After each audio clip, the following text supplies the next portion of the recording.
Good afternoon, and thank you for joining us for this 13 Plus FastCast. I'm Mary Coleman. We are following some breaking news stories for you this afternoon. Now, Reed Park remains shut down after an early morning shooting involving the Tucson Police Department. That shooting ended with a suspect and Tucson Police Department K-9 being shot. Here's some video of that scene this morning, and here's what we know at this moment.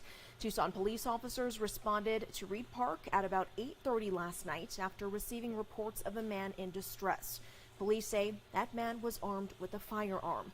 Shots were fired shortly after midnight, and TPD says the suspect was taken to the hospital with life-threatening injuries. A K-9 was also shot, as we mentioned.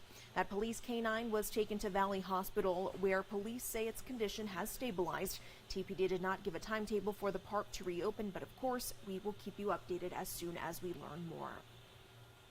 And our other top story at this hour, as I'm sure a lot of you have been following, the evolving situation in the Middle East as fighting escalates between Hamas and Israel. Here's some video of the scene there today.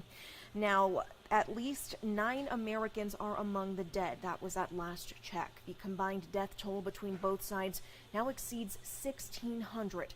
Israel has increased its airstrikes on the Gaza Strip and has cut off deliveries of food, fuel, and other supplies. And today, Hamas issued a warning it would kill 1 civilian hostage anytime Israel targets civilians in their homes. The airstrikes can happen at a moment's notice, as Clarissa Ward learned as she tried to file this report you're about to see. Forgive me, I have a slightly unelegant position, but we have just had a massive barrage of rockets coming in here. Not too far from us, so we have had to take shelter here by the roadside. We're just about 5 minutes away. Gaza is in that direction. We can hear now a lot of jets in the sky. We could also hear the Iron Dome intercepting a number of those rockets as they were whizzing overhead and making impact in that direction, not too far from here. We came to this location because this was ground zero for this entire operation of carnage. Hamas militants came on a pickup truck. This was the first place where they breached that border wall, and they basically drove down this strip, just spraying lead wherever they went. We saw, in fact, I was just grabbing it before that happened and we had to hit the deck, but heavy weaponry being used. It's saying we can get up now. Where are we moving to? Sorry, just 1 second.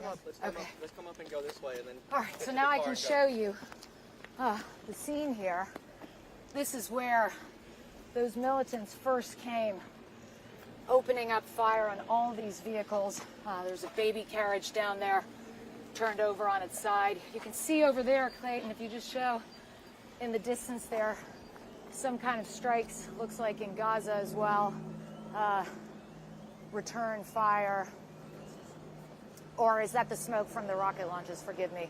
It's a little difficult after being crouched in a ditch to know exactly what's been going on. But yes, multiple casualties along this area. You can probably see the scale of the damage that was done to these vehicles. A lot of them just blew up with the force of the ammunition they were taking. And they're just now towing away the actual pickup truck that was carrying those Hamas fighters. It met with some resistance. Careful, Clayton. There were a couple of bullet holes in the windshield rather. So they stopped the car, they got out of it, and they just went on this shooting spree. This is also, they believe, where a lot of hostages were taken. They just got out of this, started grabbing people, started shooting people, and taking them back to that side of the border. Quite the sight there. We are glad she's okay and appreciate all the coverage that we are getting out of the Middle East. Now, switching gears, a hacker claims to be selling stolen information from family genetics website 23andMe. The information claims to be from those of Jewish ancestry. The company says it is investigating a potential leak, but says right now its systems have not been breached.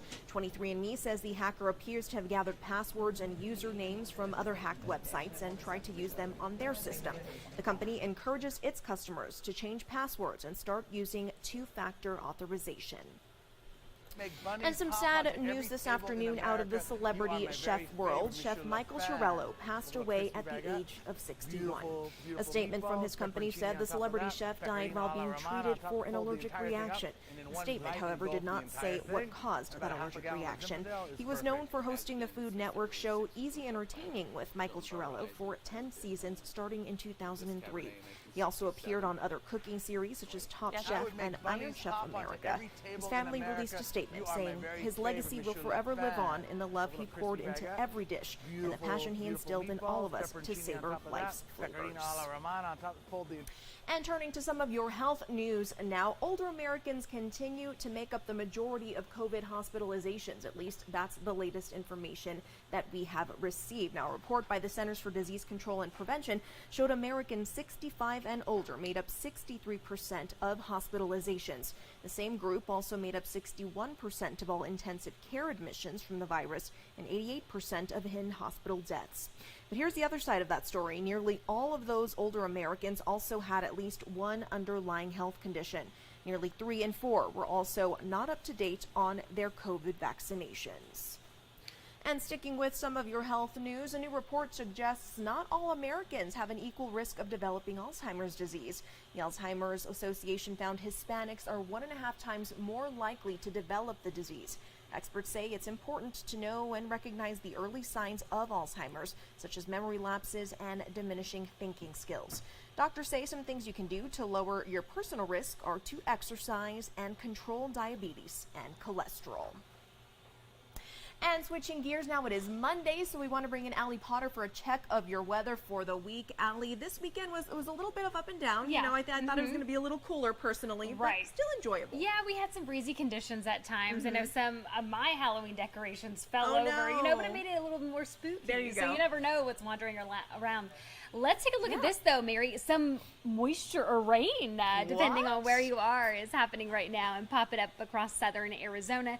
Zooming in to give you a little bit of a closer idea of what's happening. Green Valley, you might have seen a little bit of storms just moments ago. You're still dealing with some possible isolated showers.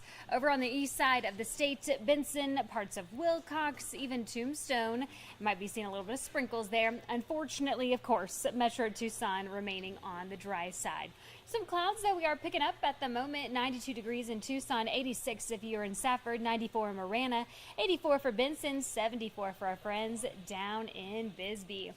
Cooler temperatures are on the way. I'm happy to say that today is going to be the warmest that we're going to see for the rest of the week. That trough, in fact, is what's been cooling us down. It is going to see some gusty conditions, though, come the midweek, and then we'll warm right back up come the weekend.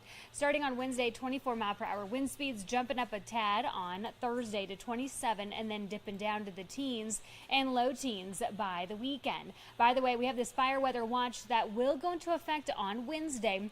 This includes Safford, Wilcox, Elfrida, Sierra Vista, Benson, Nogales, Tubac, San Manuel area. However, if you're in Salrita or the Metro Tucson area, pretty much in the clear. 92 degrees for Tucson for tomorrow, 84 in Sierra Vista, 88 for Nogales, 86 for our friends down in Douglas. Starting to feel more and more like fall. Yes. Surely we'll get there one day. 92 for our high for tomorrow. Those windy conditions will carry us through our windy Wednesday. 86 on Thursday, 87 for your Friday, 89 on Saturday. Just a slight warm up though come the weekend. Looking good, Allie. Yeah, like you said, I'll believe it when I see it. I When know. actual fall. Or feel it, really. Yeah, there you go. There you go. But hey, not looking too bad. We've seen worse. Absolutely. No triple digits to report here. All right, we'll take it. Yeah. Thank you. Switching gears now. Well, kind of, because Allie was talking about her Halloween decorations. So check this story out here. It's that time of year for haunted houses. The question is yours one of them? A new study by All Star Home discovered 1 in 6 Americans believe their house is haunted. 42% of those asked reported the presence of someone or something they couldn't see. 37% said they heard unexplained sounds like footsteps or voices. 19% reported seeing strange apparitions. Now, that survey was based on responses from more than 1,000 people. Information from the Census Bureau was used to find those old homes in historically haunted cities around the country. Haunted houses also didn't seem to deter potential home buyers. It would for me, that's for sure. 24% said they'd be willing to pay an average of $250,000 for a house that is reportedly haunted. Hey, So the more you know. We're talking about how crazy the market is, and this hasn't changed a thing for some people. I would be going the opposite way, but to each their own, especially around Halloween. I think a lot of people, are into that. So if you have a haunted house, go ahead and let people know. I'm sure they would love to spend a night in there. For now, we are going to leave you with a live look outside right now. Things are looking pretty gorgeous. Some clouds there, and you can see some of the wind blowing in some of those trees. Otherwise, looks pretty good to me. Hope you're having an awesome afternoon, and we will see you right back here at 7:30.